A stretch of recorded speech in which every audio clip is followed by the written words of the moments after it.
information session. My name is Jim Nolan, I'm the CEO of Pyrenees Shire.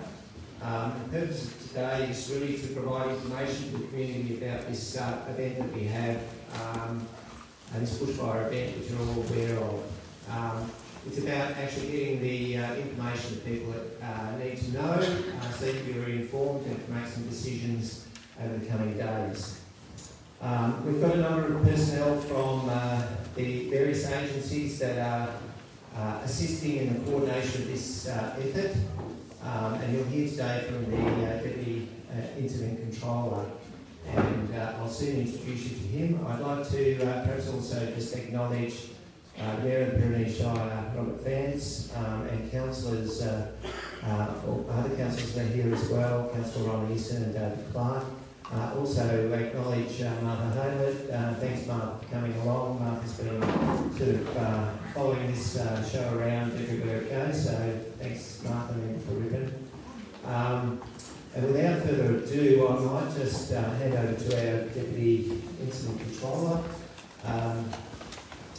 Paul is here to speak to you today. Paul's on a bit of a mission. He's got a lot to do today, and that's sort of went reasonably early, so we want to keep this moving pretty quickly to try to get as much information to you as we can. There'll be some question time offered later, but the purpose is not for debate, it's about getting the information to you. So I'll hand over to Paul. Great, thank you, Jim, and I'm really happy to have a map up to share with you. And I do apologise, I probably need to go by about 11:30, so I have to go and vote, but to do a similar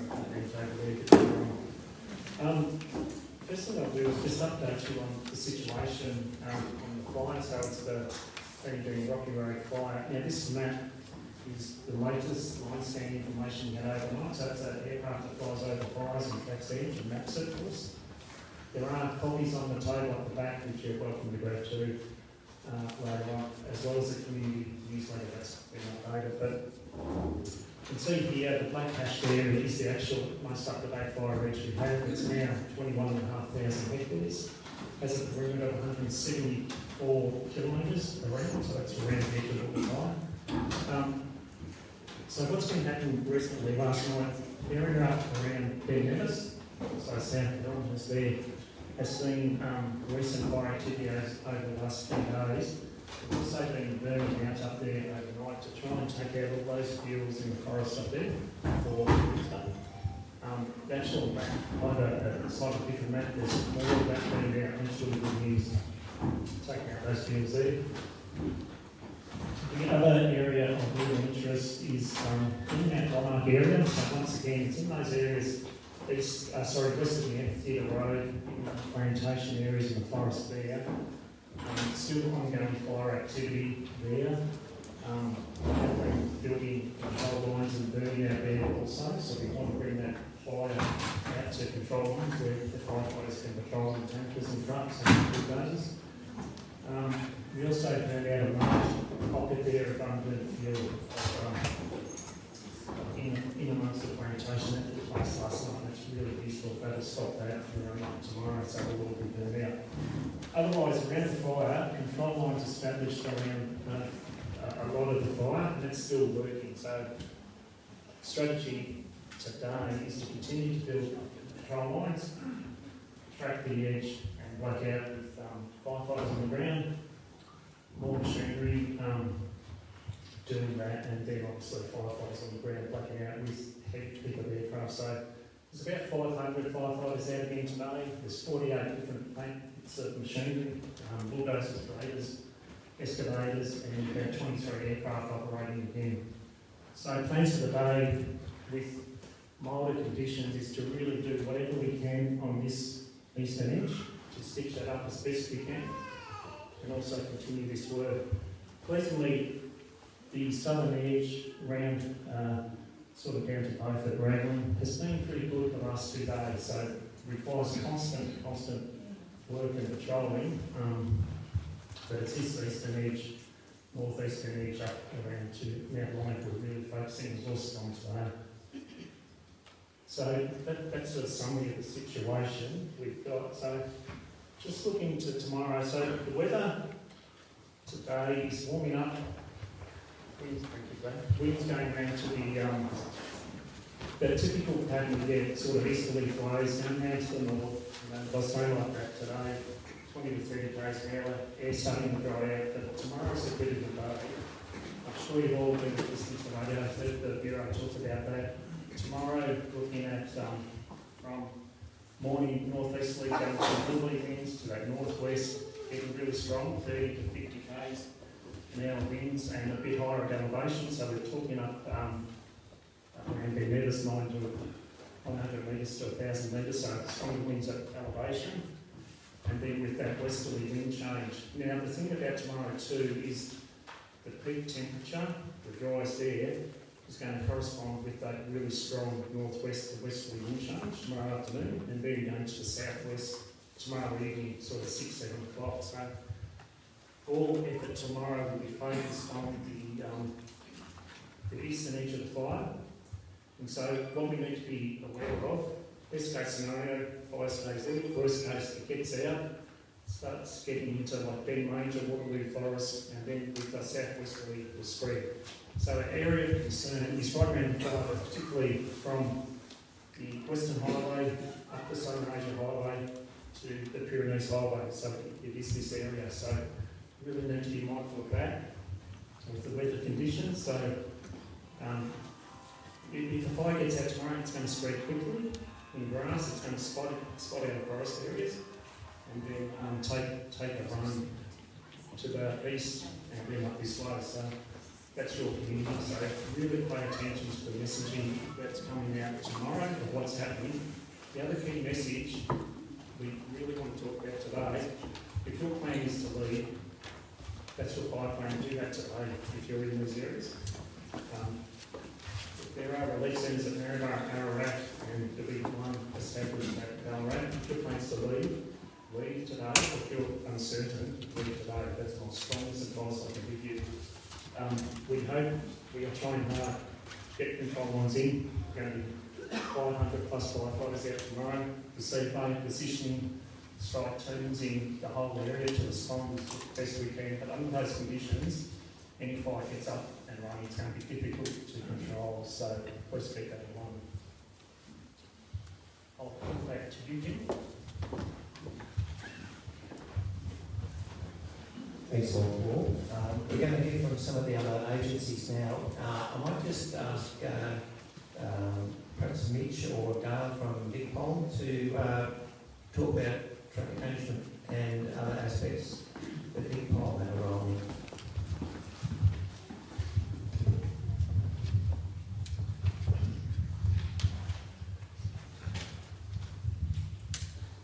Thanks, Jim. So my name's Mitch Jones, I'm an acting sergeant currently running the Avoca police station. As you can expect, most emergency services have been pretty busy over the last week or so. One of the main areas of concern are the traffic management points, which I'm aware has been creating a bit of contention around the area, particularly with people coming and going and not being able to get back home.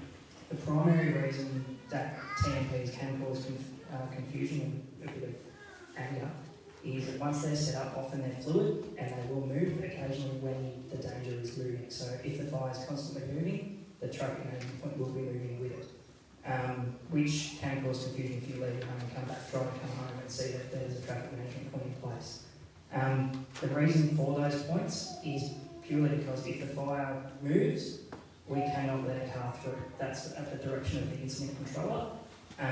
They will determine who is allowed through, whether it be emergency vehicles only, whether it be contractors. That can vary as well, as that can be just as fluid as the actual traffic point. Basically with that, really roads will be open as soon as safely they can be done. One bone of contention as well is people are aware that a fire might not actually be in the area where a road's closed. The road might be closed not basically only for the fire, there could be excessive debris over the road, trees down everywhere at the moment as well, which if you drive down there, we won't be able to get someone in there to try and get you out if the fire does decide to spin out and come out. So while it does cause frustration, I acknowledge that, there is a very real reason why the roads do get closed. So with that as well, I know a lot of locals in the area will then try and use backroads to circumvent the traffic management points. That's for your answer in the room. Please don't. If you do and you do decide to go in there and something, for example, goes off, the fire moves, you may very well find yourself that no one can actually get in immediately to get you out or help you. That is the reason why the points are there, as well as some of the roads are shut to allow for emergency vehicles to use a staging point. You may find yourself driving down and the road suddenly blocked by numerous emergency vehicles there, waiting to be told where to go. If they need to reverse out in a hurry, they don't need someone else blocked behind the fire truck blocking them all in. So, as I said, while I acknowledge that it's frustrating, there is a reason they are there. And please try not to take out your frustrations on the crews doing those points as well. They're only being directed to block the traffic. It's not their own decision to not let you through. The other thing I've seen, which I haven't had anything reported to us, and I believe there's nothing officially being reported, is only from what I've seen on Facebook community groups about people worried about looters in the area. There is numerous police, I know of at least 3 today just for the day shift, that are tasked with patrolling areas that have previously been told to get out. There are police vehicles in there, as well as if you are aware of a car, for example, one that I heard over the weekend with interesting number plates in the fireground. Don't just put that up on Facebook. We need that reported through 000 so we can then get the patrol units to have a look at it for you. There's no point us finding out about it days later and people saying that we're not doing anything about it when we're not told. So I can't stress that enough. If you are worried about looters in the area or people that shouldn't be potentially looting in the area, bring it through to 000. It will get diverted to a nearest patrol unit to investigate, find out who they are and if they're meant to be in the area or not. Obviously the incident down the Western Highway with someone driving out on the rims, that was relatively quickly controlled once it was notified where it was.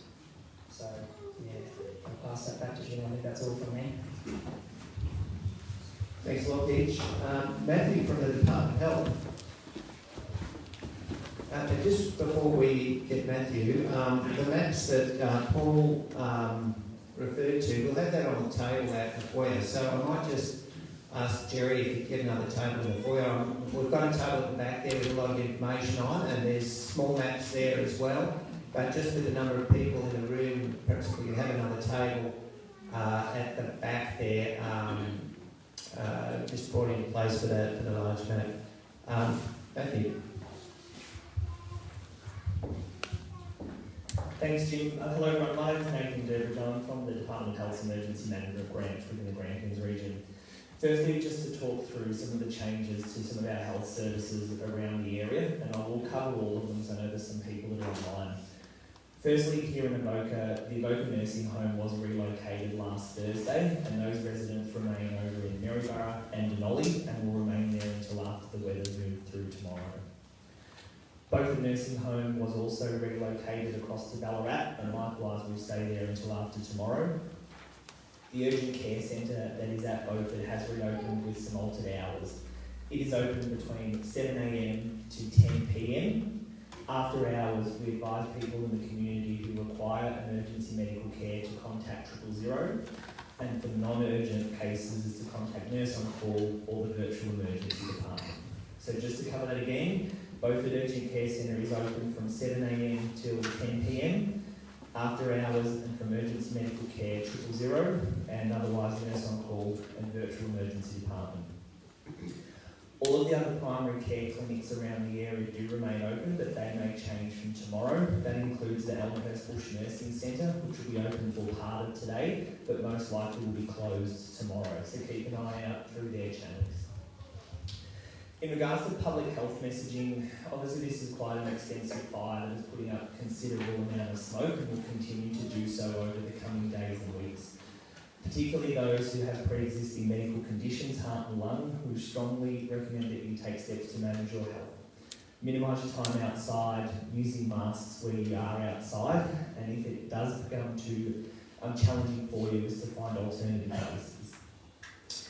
People that have and rely on private drinking water, so those who've got water tanks, we know that smoke, dirt, dust can contaminate some of those. Going to direct people to the Better Health channels, which has got a whole heap of resources on there about looking after your health, including managing and looking after your water supply. There are also some brochures that are down the back there that encourage people to have a look at. So that will include steps that you can take today, leading into tomorrow, and then afterwards. Likewise, particularly communities that have been impacted by fire, we know ash, dirt and dust can cause a lot of issues with people's health. For people who that does apply to, when you are moving back through those spaces, is looking after your health by wearing PPE, gloves, masks and goggles, and making sure you've got good hand hygiene. The department does have return to home kits that will work with councils to where they are located and you can access those. They are for accessing after the fire's gone through, not during the fire. So they're disposable overalls, gloves and things like that.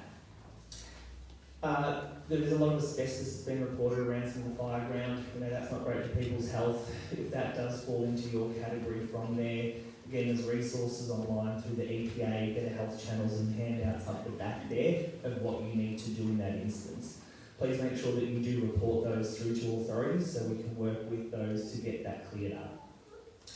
Lastly, we know events like this can be quite triggering for people, especially those who have experienced these in the past. We can experience a whole different range of emotions, particularly today, tomorrow and in the coming weeks. So we really encourage people to talk about your experiences with your friends, family and community. And we've got people here today who are around for peer support. There's access to a whole different range of psychosocial wellbeing supports. We've got a flyer that shows where you can access all of those. They'll be up the back there and shared through all of the different council websites and newsletters around. I really encourage people to link into those.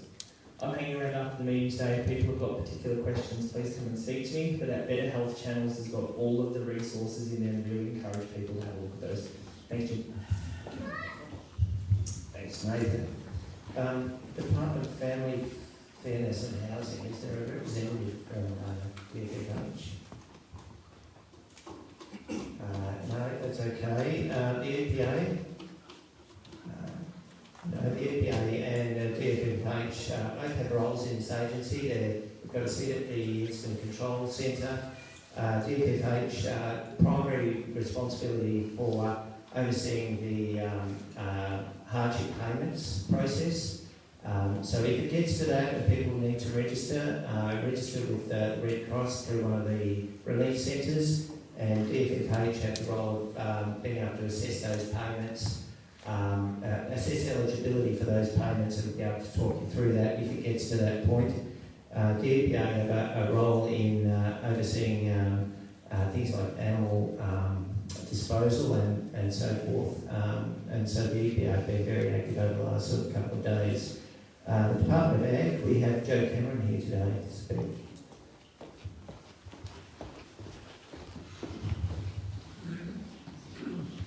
Morning everyone, Joe Cameron from Agriculture Victoria.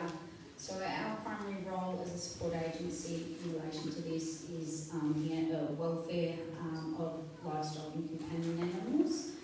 So at the moment we actually have 5 field teams that are working closely in collaboration with the CFA. We're safe to go out and visit properties to assess livestock and welfare needs. In relation to, I suppose, the next, the upcoming weather, our recommendation certainly would be to ensure that any livestock that you have on your properties are placed in paddocks where there is bare paddocks or minimum feed. Also another thing to take into account is just to obviously make sure that they have livestock as well as companion animals have plenty of water available to them over the next few days in relation to, particularly if you're going to be leaving the area, evacuate the area for upcoming weather.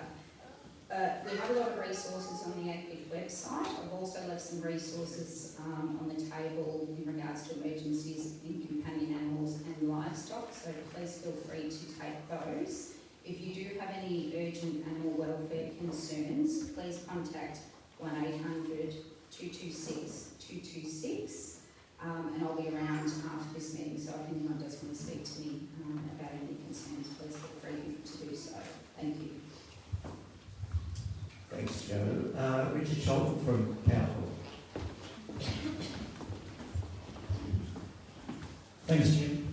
Richard Sholton from Powerful. So I'm going to be just talking about some general safety and some information around if you are impacted or you have been impacted by fire in a fire area. Safety is obviously number one priority for our team, but also the community. Beware of hazard trees. Hazard trees may still be up, but they may fall down, especially tomorrow when the wind gets up. A lot of our lines are back on supply in the fire area. There's only a few that we're still working on at the moment. But if you see a fallen power line, please assume that the line is alive, and that is even if you've got damaged wiring on your own property. Your wiring could become alive if you've got solar panels as well, even though that the wiring is down on the ground, the solar panels could still be generating into your own wiring as well. You need to stay at least 10 metres away from at least our power lines and contact us if you're concerned about a power line. For preparations, we will be communicating with impacted areas. We've got the ability to message SMS messaging for impacted customers right down to the actual location where the fires are.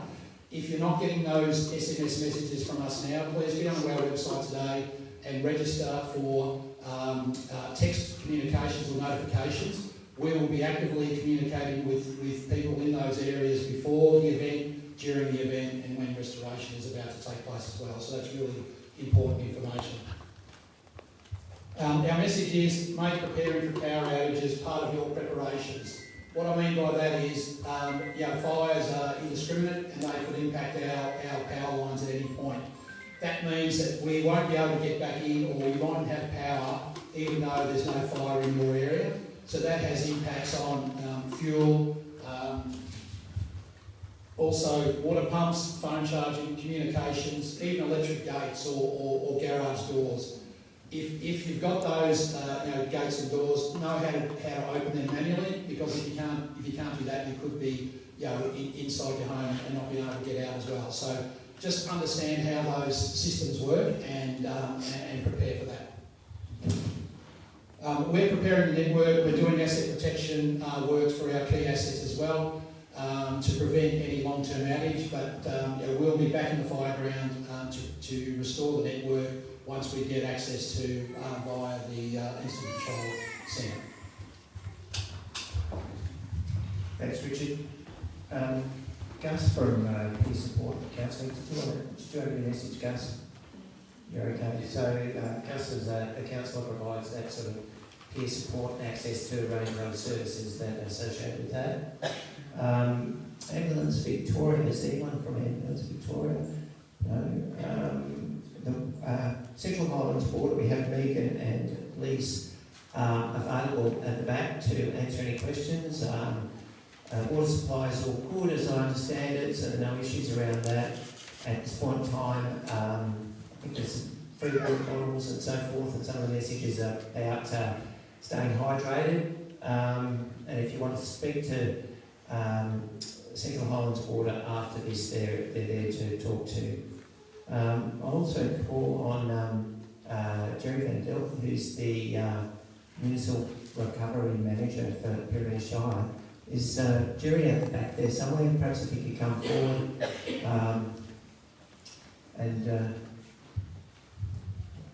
So any key messages, Jerry, that you'd like to message, or you're happy that information is relayed? Okay, thank you. So any questions around recovery? Perhaps Jerry's the point of contact there.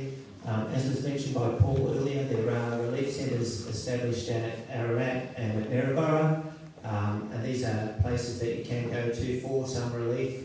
There's food and water and shelter and access to information that you can get at those centres. There is discussion happening at the moment about stemming up the relief centre at Ballarat, likely to be in Wendouree, but details around that to be brought forward later on today.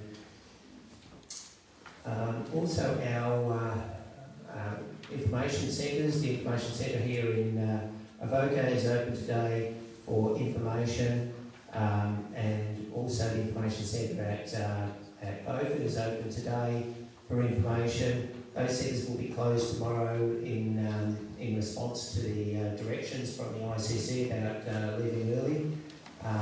And so the council services will be reduced tomorrow as a result of that. I'll just maybe call on the Mayor to say a couple of words if you'd like, Mr. Mayor.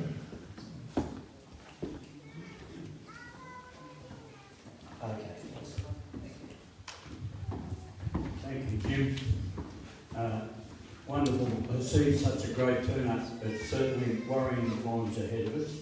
Something that went through my mind as I was listening to the speakers over here. If you're going to leave home, sometimes your best worker at home is your sheepdog. I'd have them on the back of the ute with you when you leave, because you don't want to come back to find your animals 3 days later in dire troubles. We've got to really think about this, and any of your neighbours that are involved, please talk to them, please give them a shoulder. We've got to support one another through this. We'll get through it. We've got wonderful backup from all the services. I've had personal contact from our Premier, Jacinda Allen, to say that anything that we require, just call them. So we know the state's behind us. Dan Toon has reassured me that the federal government will back us also. We've got Martha here today. If you wish to talk to her, I'm sure she'll spare her time. And I personally, on your behalf, want to thank all the services that are really doing a great job. The incident controllers.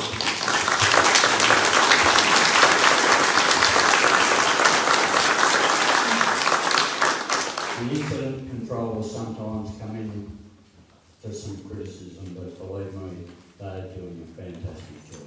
Well done. Thank you. Thanks, Mr. Mayor. A couple of other options. The Insurance Council. Is there a spokesperson from the Insurance Council? No. Yes, down the back. So perhaps if you don't want to speak, there's contact, the man with his hand up down the back if you have any insurance inquiries from the Insurance Council. Thank you. And wildlife. There's a message around wildlife. If perhaps Paul. Was there anyone from the wildlife team here? Did not make it. So there is a wildlife team in place in the Incident Control Centre in Ballarat. Here we come in. What's on? Did you want to talk? I'll say a couple of words. Yeah, I think what we're interested in people see the wildlife and just what we're planning to do with wildlife issues. Yeah. Thanks, Paul. So my name's Dean, so I've got Mel here as well. So the wildlife side of things is a fairly new role as well, so we're sort of trying to integrate it. Right, yeah, so the wildlife role is a fairly new role to IMT. So obviously you've got some pretty big priorities across, certainly around the fire side of things, but we're here, we've got a fact sheet, we're sitting in IMT, so if you do come across any injured wildlife, we just want you to contact this number and it will go through to IMTs directly through to me, and we'll obviously organise to get someone out there. We've got field crews out and about, fairly active, ready to attend to any injured wildlife or fire-affected wildlife. Not sure. Anything else, Mum? Yeah, we'll pop this around. There's an app that you can download. Basically, when you're returning to properties, you may see things. We'll grab it and we'll process it through certain areas. We've got local vets that are on standby with us at the moment as well for wildlife that comes in, and we're looking at more resources coming up later in the week. So just contact that number if you've got any questions or issues or concerns or anything like that. Just give us a call and we'll happy to talk you through it. That's about it from us. Thanks. Thanks, Mick.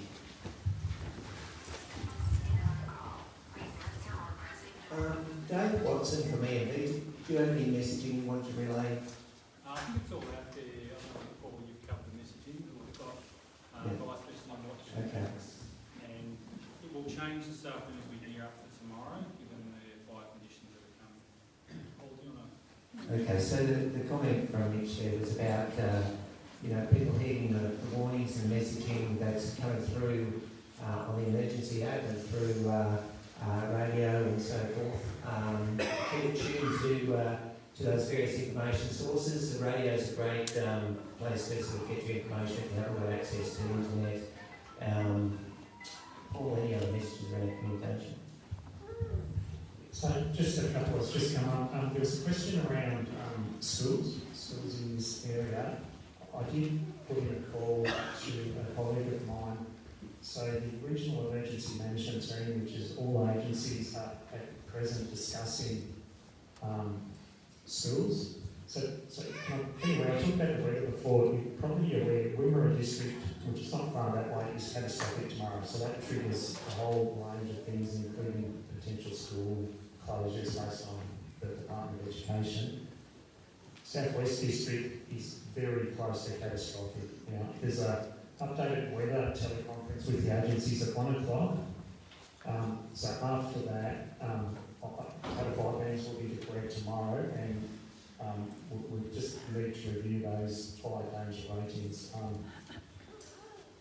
So the schools will depend on that, and also depend on discussions around updated weather, then fire spread modelling. So can I urge you to stay in touch, as you just said, Jim, the emergency app, ABC radio stations. Make sure you get information this afternoon. So there'll be more information coming out based on the very latest weather and sort of predictions we have. So I can't answer about schools or school buses or anything like that at present. But please look out for that information coming out this afternoon. In terms of warnings, so over the fire, there's 2 watch and acts not safe to return.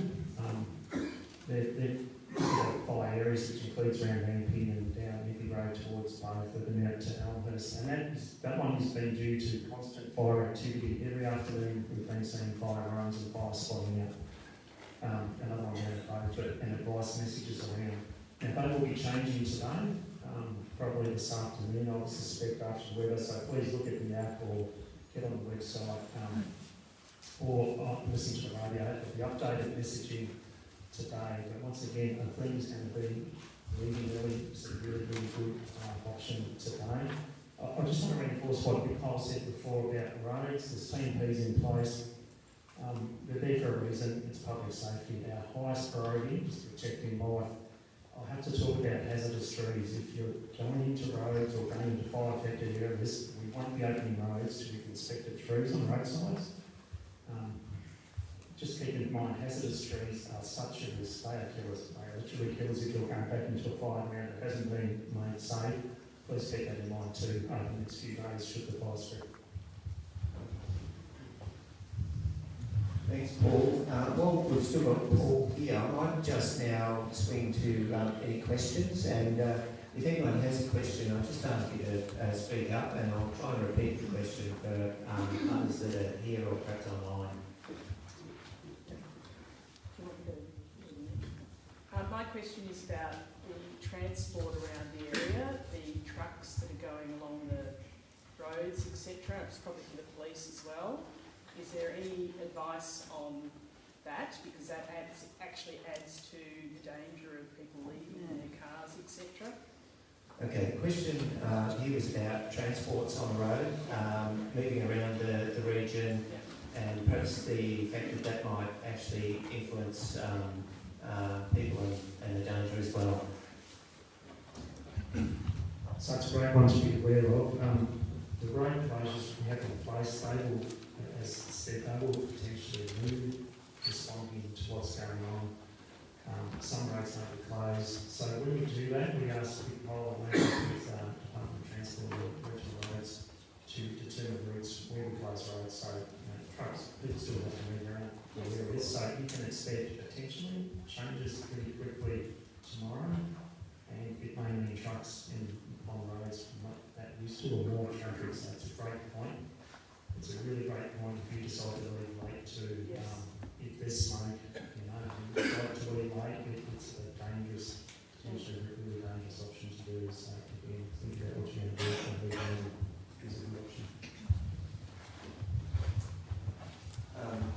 question here. I just want to ask the question, was the fire caused by lightning? I'd like to know how it was caused.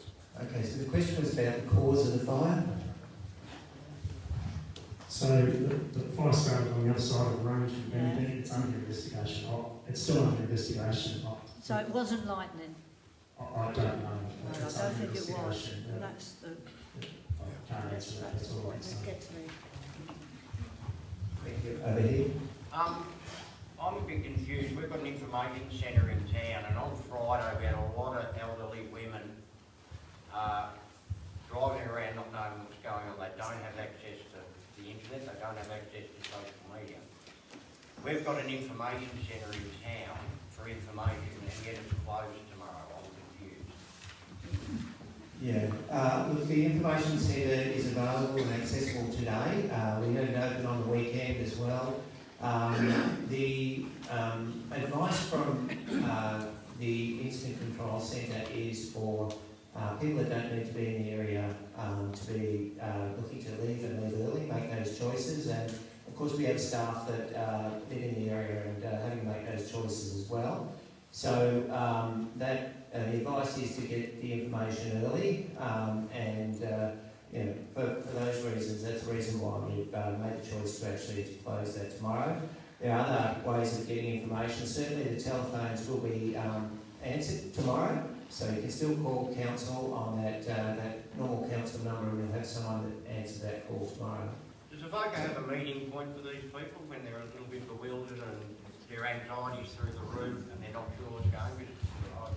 We had a lot of people wanting to know what's going on Friday, and we couldn't point them anywhere until Ron opened the football up. Yeah, happy to take that one on notice and have further conversation with you about that. Thank you. In the middle here, Green. Hi, I've actually got two questions. One is about defending properties.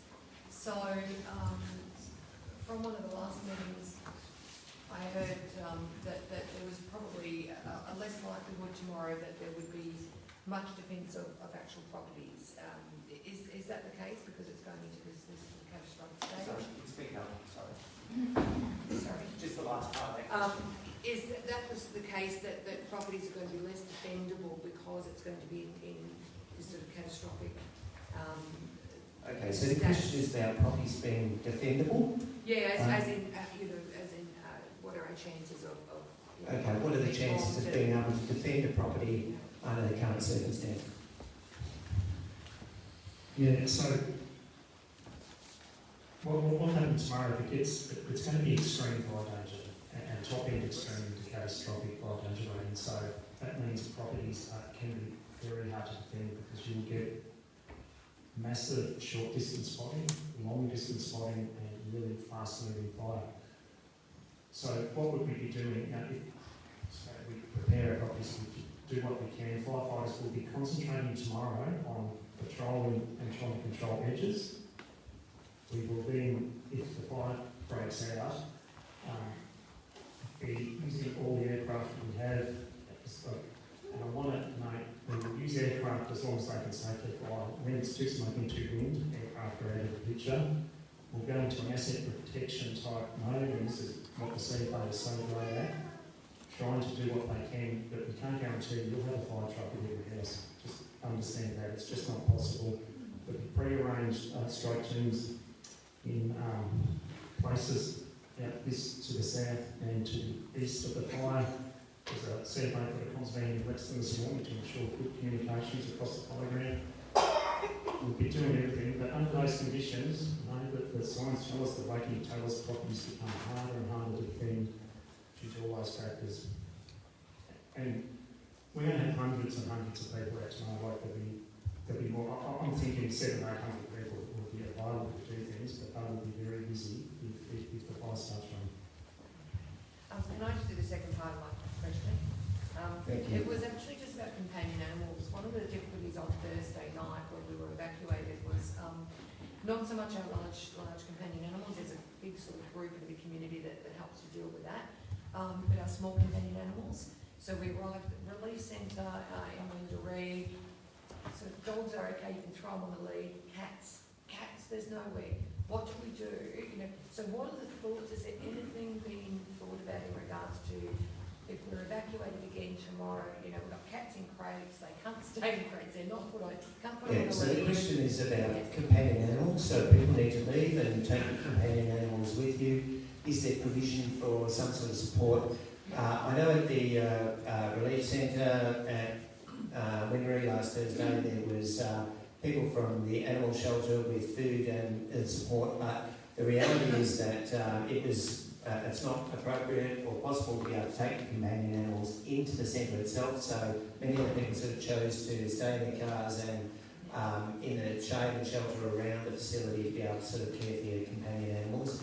They're desperate times and sometimes there's some compromising to be made, but I know the Ballarat Animal Shelter was looking to provide some support, food and water and those sorts of things to support that activity, but it's, you know, you will have to be responsible for your own companion animals in the main.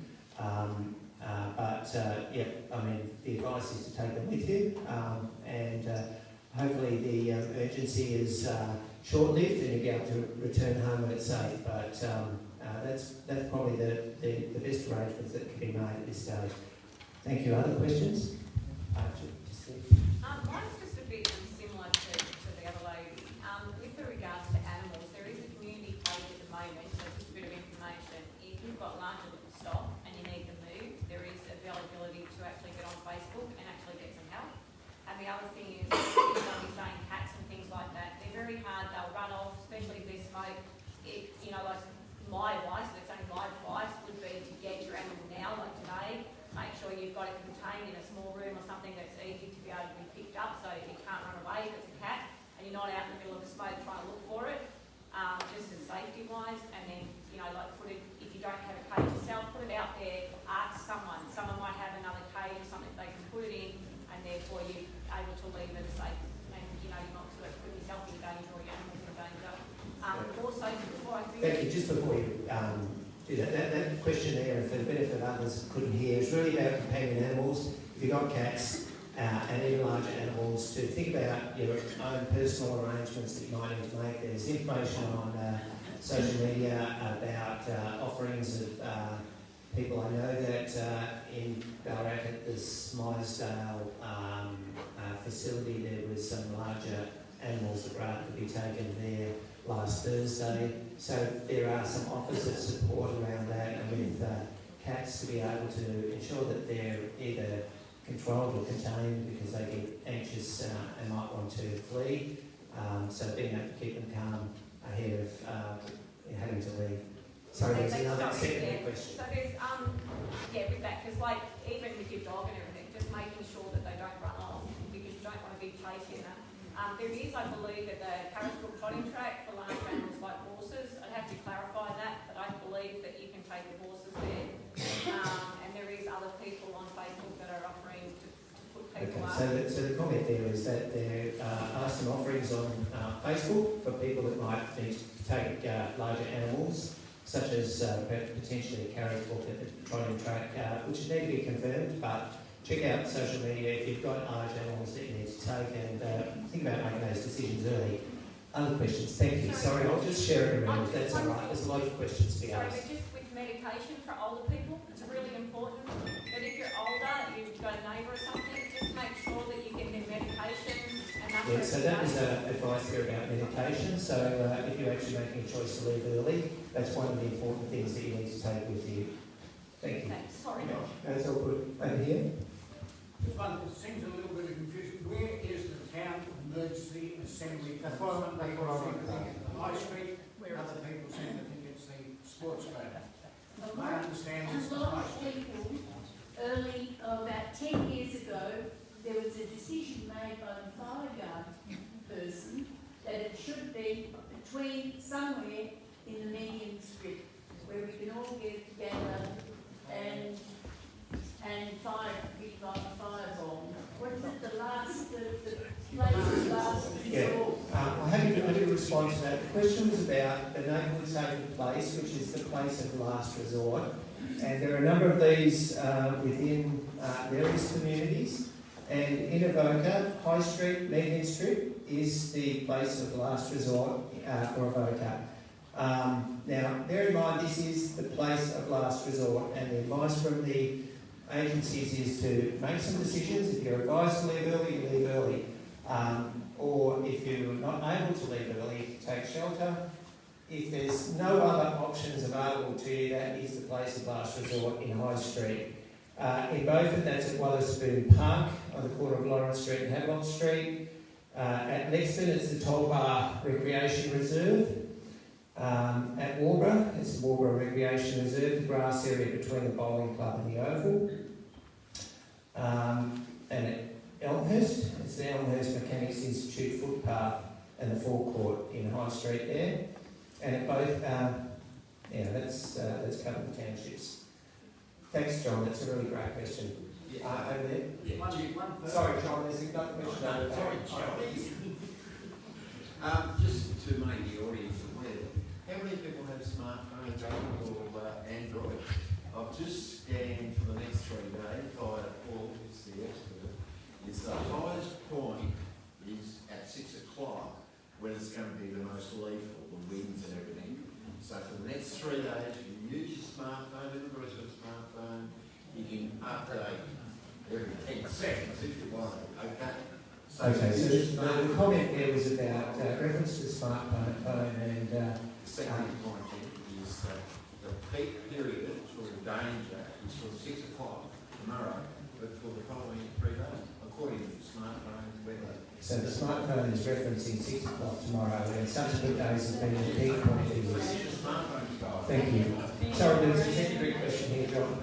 One little thing, I'm just wondering if there's any fire water points around the town. I'm just wondering if there's any spare hydrants and spare hoses at the fire station, which some of us as volunteers can get out quickly, put it in and put out any spot fires. Just a thought. So there's a question about volunteers being able to use water points to put out spot fires. Thank you. I haven't got that detail. I think you could talk to the local brigade about that. But what I would say is, if it came to that, we CFA, the incident, are going to have pre-positioned strike teams in place. So we're looking at the idea of 4 to 6 strike teams floating in this part of the world, ready to go, and they will be dispatched. So we don't want to hinder their work. Once again, if you're worried, it's the day to leave today. It's the message I want to get out. If you're worried, if you're not sure your place is criminal under those conditions, and I do say, just heard the peak fire danger, it's going to last tomorrow. It's going to be tomorrow afternoon and evening in the wind, and then sustained winds up into the night. So just consider all that. It's going to be dark, it's going to be windy. Do you want to be here? That's a question. Question here, up the back. Hi. I'm just wondering, probably an unanswered question as such. In the catastrophic conditions that we've got tomorrow with the winds that are coming up, how far can a fire spot? So the question was, in the catastrophic wind conditions, how far can fire spot? That's a great question. It depends on a lot of things, on the fuel that's in. So grass fires are much less distance in spotting. Forest fires further, depends on the forest type. Kilometres is what I'd say, many kilometres potentially. Strong winds and the other thing with an unstable atmosphere is like strong upper winds too, can push spots out a long way. So you can get fire, you might be looking at things and fire's still 5-10 k's away. You know, spot fires will travel in front of the fire with strong winds, so just be aware of that. It can happen real quick. I've also got, on my water tank at home, I have access to CFA to plug into my water tank. I don't know if other people have got those. It might be worth letting your local CFA know that you have access to water for their trucks through your own. So the question was about people that might have other water facilities and a connection to CFA equipment to make that available. I'll give that one to you, Paul, as well. Thank you. So they're really well trained crews. If they're in their meeting wards, I'll be looking for that. I believe some planning provisions require those couplings, so CFA trucks can fill. They'll be aware of that. So just make sure they're accessible. Trucks need to come into their ways. Make sure they're accessible as well. So. In regards to that, that would be our red triangle with the W that points to our tanks. It says there's CFA available. Sorry, there's a question there. That would be our the red triangles with the W on it, white W, that are pointing towards our water sources that let the CFA know that there's a CFA leak on our tanks. Yeah. I just want to respond to that comment. That's all there. That information's valuable. Thank you. Any further questions? Yep, I've got one. Okay, one here. Where I live, out the back of my fence line, it's private property, there's no homes apart from one or two. Is it a good idea, if it gets that bad and we've got to get out, can I run my, it's a good idea to run sprinklers over the backyard so it doesn't sort of get to the house, even though my grass is short, but still. Okay, so the question from the gentleman here was that really related to fire protection for your own property, if that protection is needed to go into your neighbour's property in terms of sprinklers and so forth. Well, it's going to, if it comes from my fence line and it's windy, it'll blow over. There is rubbish in that property. It's built up pretty high. It hasn't been burnt. So I'm just concerned that if it does come through and it's not put out quick enough, should I just put a couple of sprinklers on and hope for the best? Yeah, look, that's a bit of a challenging one. Thanks, Jim. So I don't understand the exact circumstance you're in. Put sprinklers on if that's part of your plan, turn them on. Again, that leaving late is I don't think it's a good option tomorrow. I don't think it is. It's leave early. And I know these are hard decisions, I really do. There's always things you've got to think about when you stop, but turn your sprinklers on if that's part of your plan, and do that if you're going to stay. Otherwise, I really recommend leaving early. It's on town water, so. Turn them on. Okay, any last questions? Okay, well, I think we've come to the end. Thank you. Sorry, last comments from agencies. Okay, there's thanks, Jerry. There's a one-page sheet of information with contact numbers and other things on there that will be available at the information centre for anyone, and also at the back here. So anyone that's not here that needs information that hasn't got access to the internet, it's in hard copy there for you. But again, I guess the key messages is stay informed, listen to the radio, use your smart devices and connect with the emergency app, and hear those warnings.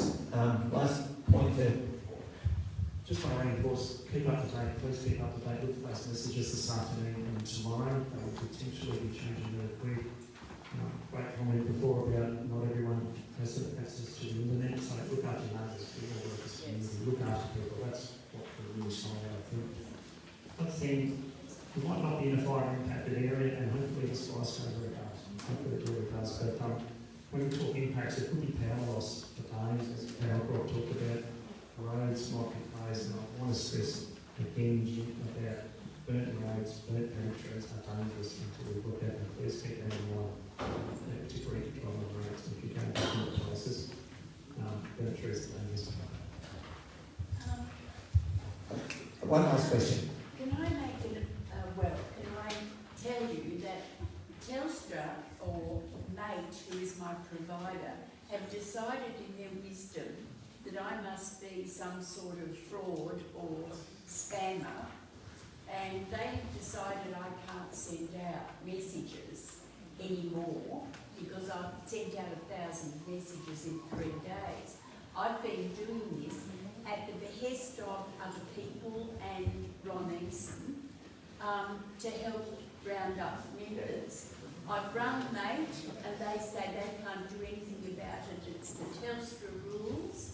And so I'm no longer able to send a message, even though my phone has this list of local people. I'm happy to take that up with Telstra. Thank you. With you. Thank you. So that was just a question about some frustration with communication. Happy to take that up separately.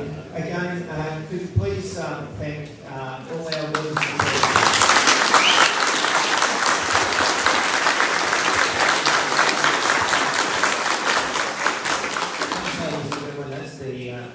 session. There is information